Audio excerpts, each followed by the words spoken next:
hey, it's Heaven's Vault. Great, I love this game. Let's play it. But I'm not a Let's Player, so why am I going to show you footage of Heaven's Vault?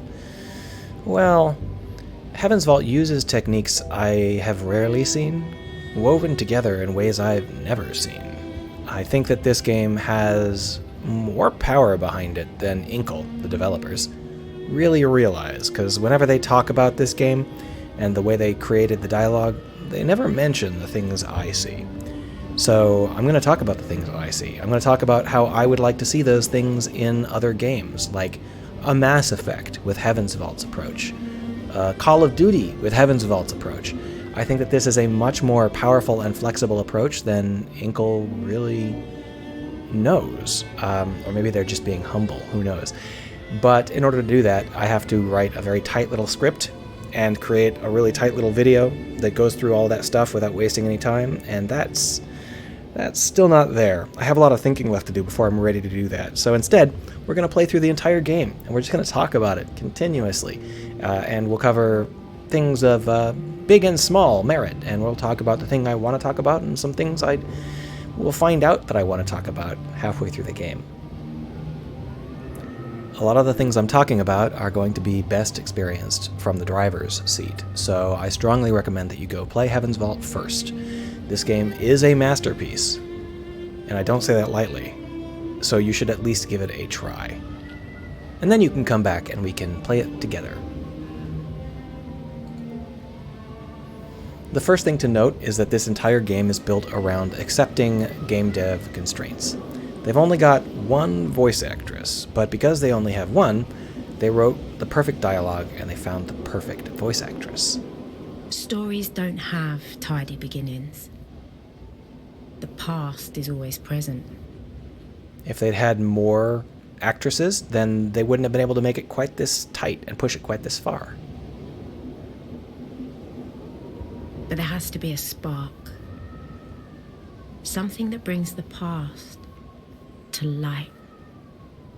Similarly, as you may have noticed, this is a 3D world with 2D sprites, like Doom. And the only animation is that 3-frame walk cycle. So that is quite a constraint to accept, but in accepting it, they've been able to push the sprites really, really hard. And these are lovely sprites, very expressive sprites, with things like line weight and texture, things that you wouldn't really be able to animate very easily. By accepting the constraints, they can push the game much, much further in other directions. And that's one of the things to take away from this. That's not the approach that I want to talk about, but it's an important thing to know, and it's an important thing to understand, because every game is going to have constraints, and you're going to have to accept them rather than hide them. Another thing to understand is the engine underlying Inkle games, which is, I believe, the reason that Inkle was founded, to create this engine. They've used it in 80 Days and a couple of others. And the way it works is that there is no giant binder full of lines of scripts. There's not like a movie script where you read line by line. Instead, there is a bin full of little fragments. And each fragment of text has different preconditions that cause it to fire. For example, if we come over here, boop. So in a normal game dev environment, what you might do is you might create a bounding volume, and when the player passes through the bounding volume, you fire off that text. You fire up that dialogue sequence. But what Inkle does is the dialogue sequence is in a bin somewhere, and it has the precondition of Intro Summit. When we walk into the bounding box, it fires off the precondition, Intro Summit, and the engine just looks through for anything that matches. Now, in this case, it's a trivial example, but this has far-reaching implications on story structure, and we'll talk about that in much greater detail as we move through the game. Another thing worth talking about, this is a flash forward. It is a way for us to see these characters without having to be introduced to them. Introductions are slow and heavy. The player has to be told a lot of stuff. Who are these characters? Where are these characters? Why do these characters feel the way they feel? How should I feel about these characters? These are all things that you would have to try and cover in a proper introduction. So a lot of games do a fast forward, in media res moment where instead of being introduced to the characters, you just watch them. And then when the introduction actually happens later on, you already know how to feel about these characters, and you already know the kind of world they exist in. So the introduction is much lighter, it doesn't slow the player down as much, it's not as chewy. We can get into it and glide right through it, and that's exactly what they're doing here. It's a good call. It's not a bad technique for you to learn.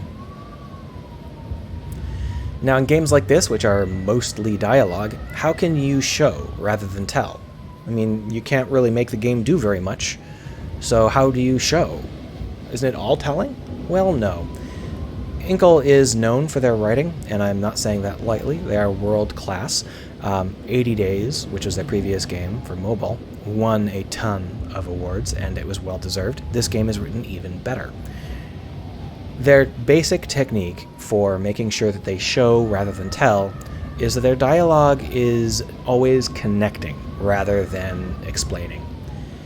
The dialogue connects to the world or to another character or to the player without ever just explaining, or rarely just explaining. And the only times when they just explain, they have their world-class voice actress do the explaining for them, because a voice actress or a voice actor can bring so much life into even just narration.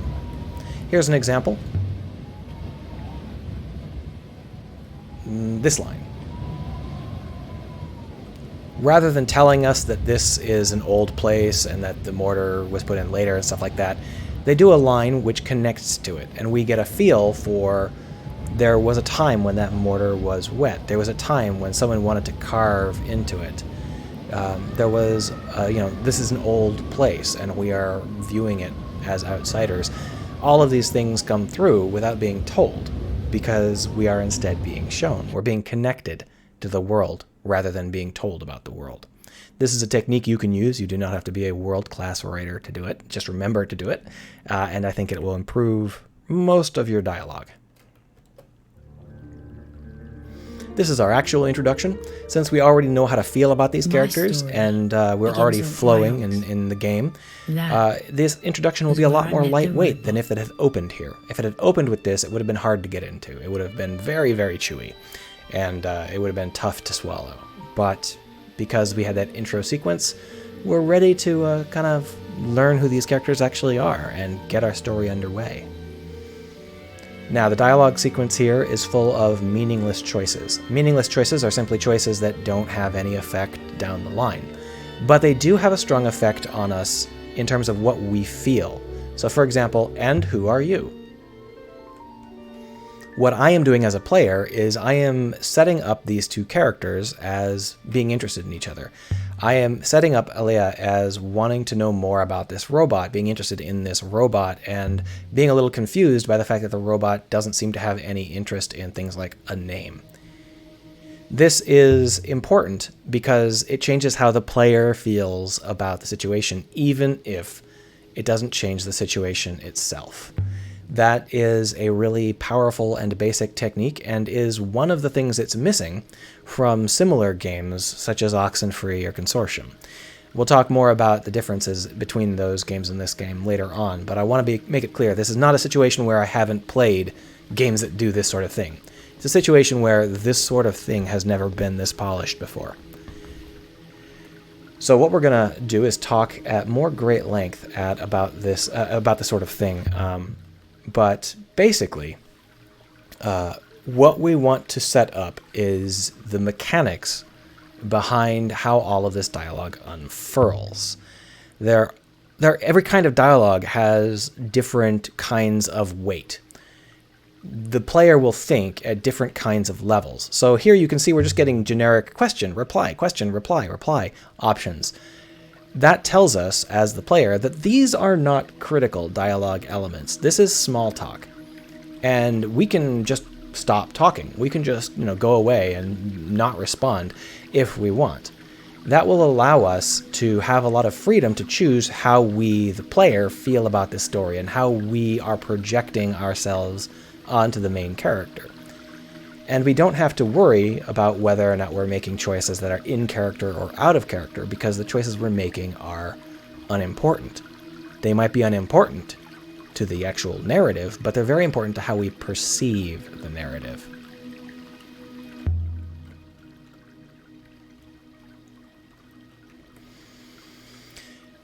So there are other kinds of dialogue that we're going to see, and each of them is going to have different kinds of weight and power, and the player is going to want to handle them in different ways. This is important when you have a lot of dialogue, when your game is mostly dialogue, because it's not mostly dialogue any more than, a game could be mostly 3D assets. That's meaningless to say. Dialogue serves different functions at different times. It has different weights and moves in different patterns.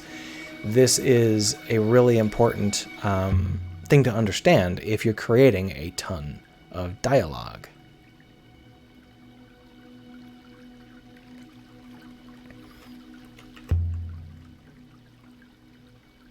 Now, there is a problem here. We do have a couple of things that occasionally crop up in lightweight dialogue that feel heavyweight, because we can't always predict what the player thinks in terms of what we consider to be important or unimportant. For example, I consider her asking the robot its name fairly important, but the game doesn't. The game does have other dialogue snippets arbitrarily throughout the course of the game where we can talk about the robot and if the robot has a name. But from my perspective, that had a lot of weight, and from the game's perspective, it had no weight at all. This character, the main character, still hates robots, and I'm often given the option between like, oh, I hate robots, or oh, it's just a robot, instead of things like whatever. Because of that, it can sometimes feel a little bit awkward. I've made a choice, and I feel that that was meaningful, and I'm projecting into the game world, but the game world doesn't have that as an option. The good news is that the way the snippets are structured allows that to still unroll in a relatively meaningful way. Because there are other snippets where we talk about the robot's name, there's a thread where I can keep talking about the robot's name, and in my own personal version of the narrative, I can feel that my main character does want to know more about the robot, even if she doesn't like robots or fears robots or whatever. She still wants to know more about them, and she's still interested about things like robot names. And those robot name snippets aren't scripted into the story at specific parts of the story. They just unfold as the story unfolds, arbitrarily, opportunistically, whenever they happen to fit. Because they aren't a part of the core story. They're a part of my version of the story. And I think that works really, really well.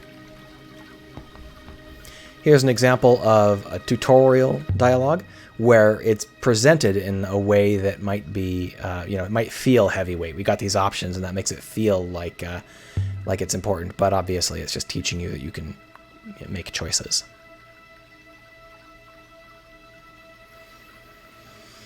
All right, so we're going to go ahead and talk to Miari. This is actually one of the weaknesses of this system, is that it's really hard to dictate over because it's mostly timed. And Miari here, the lady in red that you can just barely see through the window, Miari actually does matter. The dialogue sequences we have with her do change the story. I don't know whether it's dramatically or not, but we have a lot of really delicate options. And I think it's important that I don't accidentally misclick, which I just did. This is not my first take. I accidentally pissed her off by waiting too long, talking over her. I'd never seen over on the right, you can see Miari takes me to Eox. If we pop that up, here is another part of the dialogue engine. And this is something where they haven't really talked about it much. Inkle doesn't seem to consider this to be critical. I do. This is really neat. We can go back all the way to the Ancient Empire, see the timeline, right? This sort of timeline is a wonderful sequence. We've seen this sort of timeline before in other games. We can do things like Radiant Historia had this kind of timeline. It's a time travel game, so obviously. And it's a wonderful way to do things. But here's the cool thing about this. This timeline fills in over the course of arbitrary dialogue. You get more details as you just randomly talk to people. Even minor, inconsequential conversations fill in these details. And they don't have to be unique. Maybe if I talk to my robot friend, he'll tell me that he was dug up 8 years ago. That gets added in. Be like, 8 years ago, robot friend dug up. But Maybe I don't talk to my robot friend, and I learn that from some other source. The facts that we see here can be given to us from any perspective. Anybody can tell us what sort of things we would like to see out of this, how we want to feel about it. And I think that that's really important. We can unlock these tidbits using a variety of conversations with a variety of people, or even things like uncovering books or notes rather than talking to people. These tidbits are much more important than Inkle makes them out to be.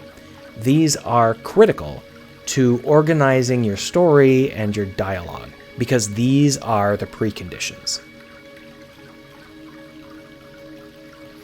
Those preconditions that fire up those dialogue sequences, these are them. Knowing about what happened is critical to allowing the dialogue to flow. So here, visited the Iox now. If I didn't visit Iox now, then the fact that we're here means that we can fire off all of the Iox specific dialogue sequences until we leave Iox. We can also fire up any dialogue sequence that says at some point visited Iox. Similarly, if we go back here, I got my third robot, or 3 breaks down. If we didn't have these, then we wouldn't talk about the third robot or 3.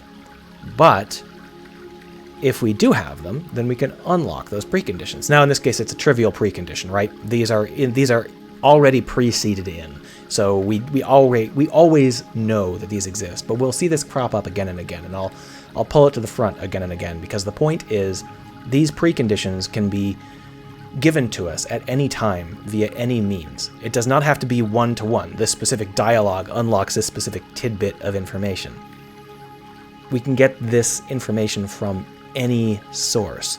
We can get this information from a variety of pre-scripted options, or we can get it algorithmically, based on, the game saying, well, you know what?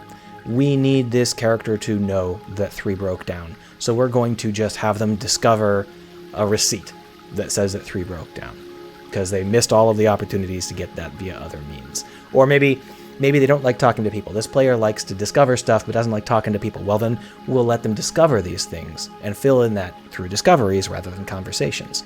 It can be done algorithmically. It's not just a matter of having the player... I've seen this before, like someone's like, oh yeah, I love this game, and I love how every time something happens, they add it to your log so that you won't forget. It's like, sure, this log is handy for the player, but that's not why it exists. That's why it's surfaced. But the reason it exists is because it's needed to keep your storyline flowing, to make this approach to dialogue and story happen realistically, to happen in a way that you can control as a developer.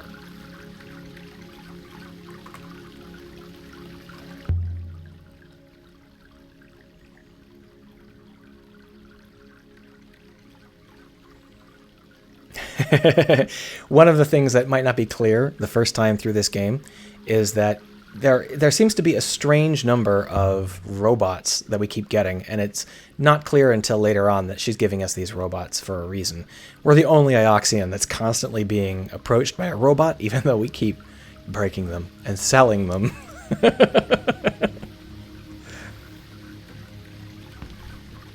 So we've got a couple of other options here, like this Tree of Knowledge. The reason I want to show you the Tree of Knowledge is because it has a tag. It has a precondition. Boom, right there. So if we go over to that precondition, there it is, 450 years ago. So even though this happened 450 years ago, now that we have the tag, dialogue about this tree can be unlocked. Even though this tag happened 450 years ago, now that it's on our timeline, we can talk about it. You get it? You starting to see why the timeline is important?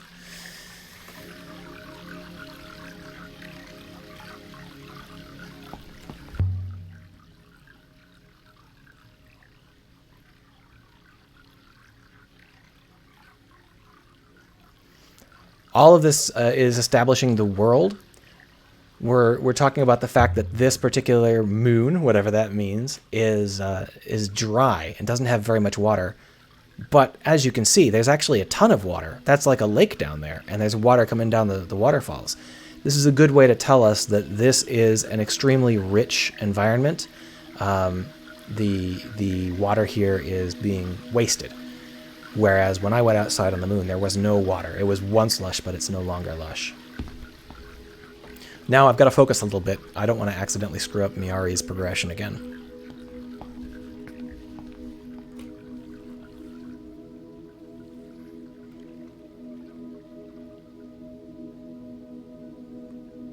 I'm going to be pretty unctuous, because there's no reason to be mean to her at this stage.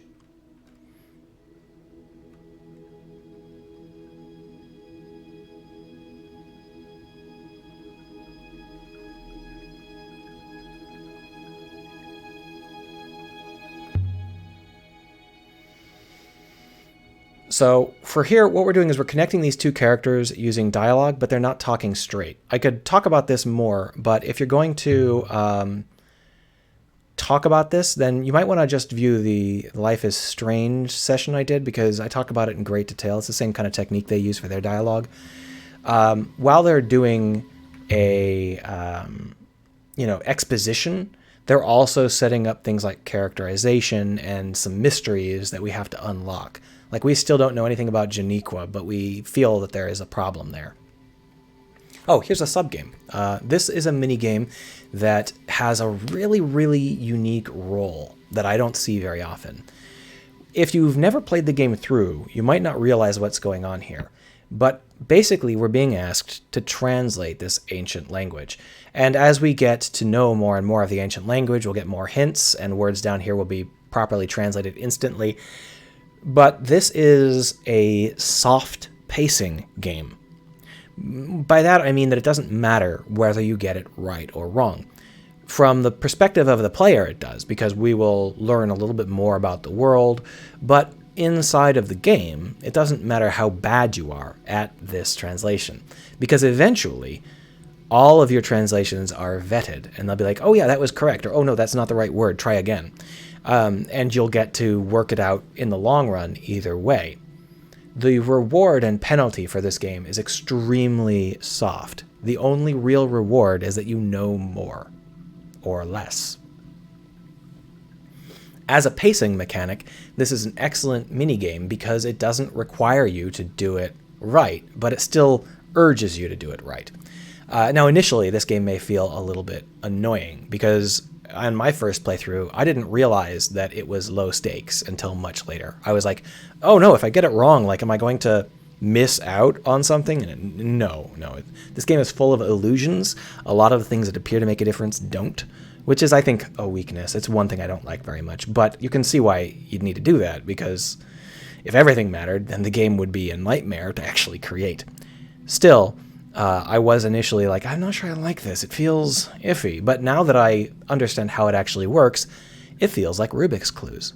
Now, if you don't know what Rubik's Clues are, I've created several episodes on them. But basically, the idea is that as you play an investigative game, you uncover clues. And the idea is that the clues you uncover aren't supposed to be critical in and of themselves. They're not supposed to be interesting in and of themselves. But when you relate them to the case, they're supposed to resolve into a piece of the case and stay solved. Well, that's exactly what's happening here. We get a couple of options. We have to try and figure out what the right option is, like so. And then when we move on forward, we can have that compressed down. As we learn that it's right or as we learn that it's wrong, it turns into finalized clues, finalized elements. This isn't really an investigative game in quite the same way that, Phoenix Wright might be, but it's still the same basic idea, and this soft pacing game is the same soft pacing game that I like to see in my investigative games, and I've talked about that before. And it's fun to see it in this angle, from this angle, in a place where I didn't expect it.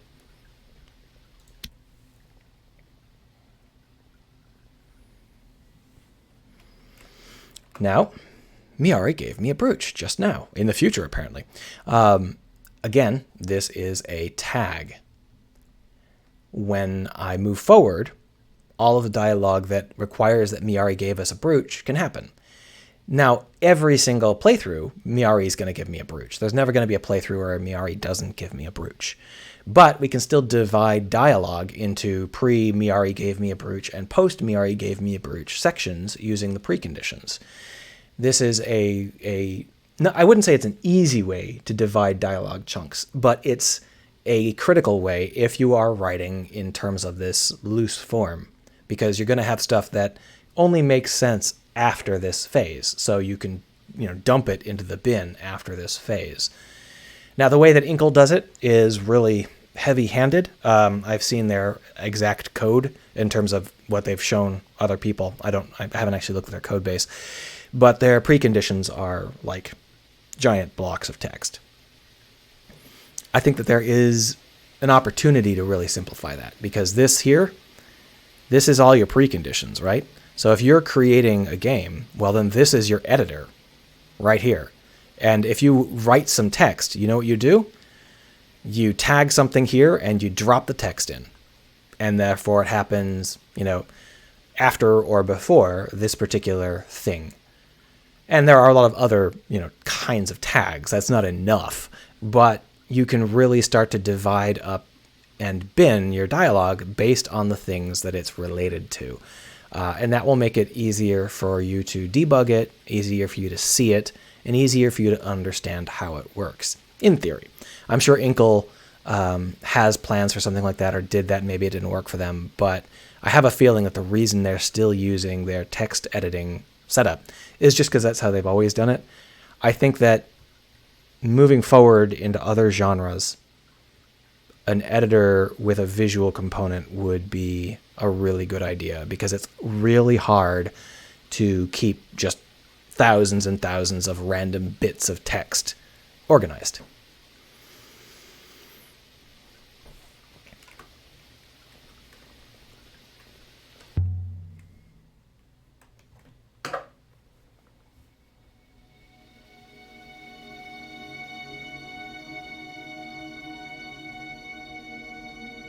So the game is about chasing Janiqui around, who's a character that we don't ever see or know anything about, at least not anywhere near the beginning of the game. But we do know that he is an Eoxian, which means that we aren't, because she's like, well, he's not like you, he's one of us, and you obviously aren't. Also, we're the only person who's required to take a robot everywhere. So we're being kept tabs on, and we're not really considered part of the crowd here. We don't really belong anywhere. And that's definitely part of the feel.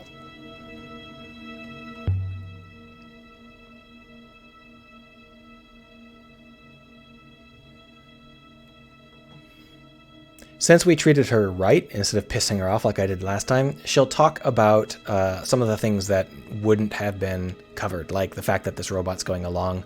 Normally, if you piss her off, he just gets dumped on you. In addition, she'll talk about one of our friends, which she wouldn't do if we pissed her off. So this is not a situation where there are no consequences. The consequences are small, but significant.